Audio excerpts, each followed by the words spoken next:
मनीष झा का मैं सबसे पहले रुख करूंगा। मनीष, ये बताइए, क्या आज जो WMCC की बैठक होने जा रही है, जिस तरह से जॉइंट सेक्रेटरी लेवल के जो अधिकारी हैं भारत और चीन के बीच, वो एक बार फिर बातचीत करेंगे, उम्मीद की जाए कि कुछ हल निकलेगा, इस बार आगे बढ़ेंगे हम? देखिए समीर, जैसा कि हमने अपने दर्शकों को विस्तार से बताया है कि LAC पर तनाव के बाद अब तक भारत और चीन के बीच करीब 15 से अधिक बातचीत हो चुकी है, जिसमें 5 कमांडर लेवल की बातचीत है। चौथी बार आज हम WMCC की मीटिंग कर रहे हैं। इसके अलावा 2 बार मेजर जनरल लेवल की बातचीत हुई है। 2 बार बीजिंग में हमारे राजदूत ने चीन की कम्युनिस्ट पार्टी के सीनियर लीडरशिप और सेंट्रल मिलिट्री कमीशन के सीनियर लीडरशिप के साथ बातचीत की है। 2 बार विदेश मंत्रियों की बातचीत हुई है, 1 बार NSA की बातचीत हुई है।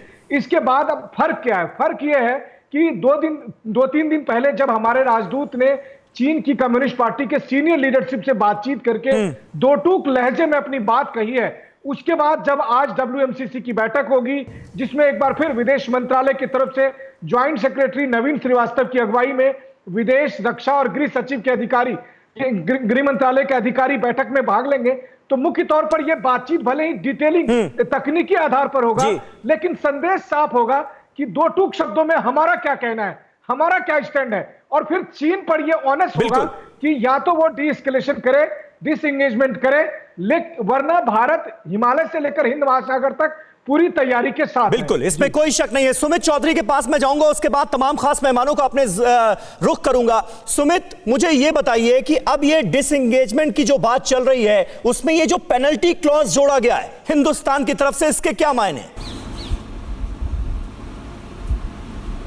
देखिए समीर, सबसे पहले हमें जानने की जरूरत है कि 14 तारीख के बाद से ही जो कमांडर लेवल की जो आखिरी मीटिंग हुई थी, उसके बाद कोई इंप्लीमेंटेशन नहीं हुआ है, खासतौर पे ग्राउंड पर। और ये डिसएंगेजमेंट चीन को करना था, ना सिर्फ फिंगर 4 के अपर एरिया से, बल्कि डेप्सांग के एरिया से। और दूसरा जो आपने सवाल पूछा कि टाइम पेनल्टी क्लॉज क्या है, दरअसल ये क्लॉज इसलिए है क्योंकि लगातार चीन और भारत की तरफ से जो बातचीत हो रही है वो डिस्टेंस को लेकर हो रही है कि आप भी इतने डिस्टेंस पे पीछे जाइए, हम भी इतने डिस्टेंस पे पीछे जाते हैं। लेकिन चीन ने कुछ इलाकों में अपनी जो डेवलपमेंट है, अपना जो इंफ्रास्ट्रक्चर है, वो बहुत तेजी से बढ़ा दिया है। तो चीन को उन इलाकों तक, फॉरवर्ड एरियाज तक पहुंचने में कम समय लगेगा कंपैरेटिवली भारत के।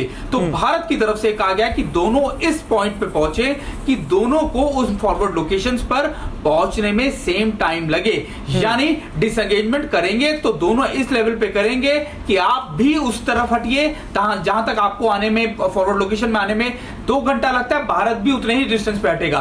तो ये टाइम पेनल्टी क्लॉज इसलिए जरूरी है क्योंकि चीन की ये चालाकी है, चीन की ये स्ट्रैटेजी है कि वो भारत को दोबारा से पीछे कर ले, खुद भी पीछे हो जाए, और कभी भी दोबारा से सरप्राइज देने की अगर कोशिश हो या तैयारी हो तो चीन दोबारा से वो भारत को दे सकता है। सभी ठीक है। परवाह देश की, सोमवार से शुक्रवार रात 10 बजे TV9 भारतवर्ष पर।